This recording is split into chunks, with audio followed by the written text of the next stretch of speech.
থাকতে হবে। এটাই অনেকে প্রশ্ন করেন যে মানে আপনি বাংলাদেশে থাকাটাকে কেন প্রেফার করেন? তুমি কি বলছো আমি দেশ ছেড়ে চলে যাই? না আমি বলছি আমি এমন জানতে এমন বাংলাদেশী মানুষ তো এম- এরকম ভাবে যে এম- দেশ থেকে যে চলে যেতে এমন পারে সে খুব এমন চলে যায়। না, এ- এমন কুসন্তান এবং হলাম দেশের জন্য এখন জি। পরামর্শ দিয়ে আপনি দেশ ছেড়ে চলে যান, এই অবস্থা হলো আমার।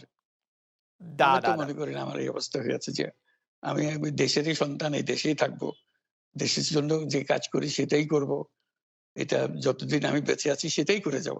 আমাকে বিভিন্ন দেশ থেকে আহ্বান জানায় আমি যে কেন ওখানে দেশে থাকছেন, আজকেও একটা হুম, নতুন দেশ থেকে আহ্বান হুম, পেলাম, বলে আমরা হুম, সব ব্যবস্থা করে দেবো।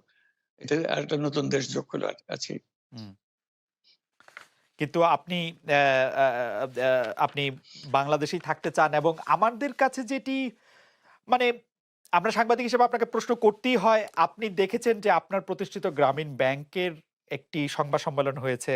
সেই গ্রামীণ ব্যাংকের সংবাদ সম্মেলন থেকে আপনার বিরুদ্ধে যে অভিযোগ করা হয়েছে, সেই অভিযোগ মানি লন্ডারিং এর। সেই অভিযোগের ক্ষেত্রে ওই বলা যে হয়েছে বললাম যে যে আমি তো আমি জি, আমি হলো মানে সবচাইতে মানে ডাকু বাংলাদেশে, জি। সবচাইতে বড় ডাকাত এদেশে। কাজেই সেই হিসেবে একটু সবাইকে জানান দেওয়া হচ্ছে। সেই হিসাবে আমি পরিচিত হয়েছি। আমি সবচাইতে বড় ডাকাত। আমি হুম। সবচাইতে সাংঘাতিক আ ব মানুষ, যে দেশের সর্বনাশ করে যাচ্ছি। সেইভাবেই পরিচিত হয়েছি। পরিচয় দিচ্ছে আমার।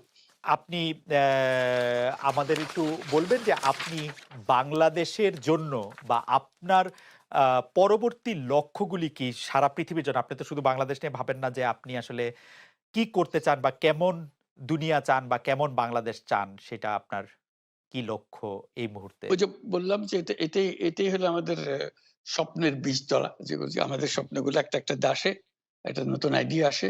সেটা একটা হুম, বীজতলা। এটা আমরা ট্রাই করে দেখি, একটা ছোট আকারে করি। এটা সফল হলে আরেকটু বড় আকারে করি। এটা বাংলাদেশেই করি। একবার সফল হলে সারা দুনিয়া এটা লুফে নেয় দেওয়ার হুম, জন্য। সারা দুনিয়ার লোক এখানে আসে, আমাদের লোককে নিয়ে যায়। এভাবে কাজকর্ম করছি। এটা আমরা একটা এই থাকছি বাংলাদেশে, করছি বাংলাদেশে।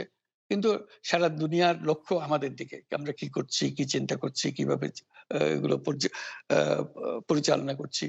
এবং তার মধ্যে ব্যাখ্যা হিসেবে যেটা আমরা বারবার বলছি, আমরা একটা নতুন পৃথিবী গড়তে চাই। সেই পৃথিবী হতে ৩ শূন্যের পৃথিবী। এটাও বহুবার বলা হয়েছে, তার উপরে হুম, বই লিখেছি। ৩ শূন্যের পৃথিবী কি হবে? যে জিরো কার্বন এমিশন।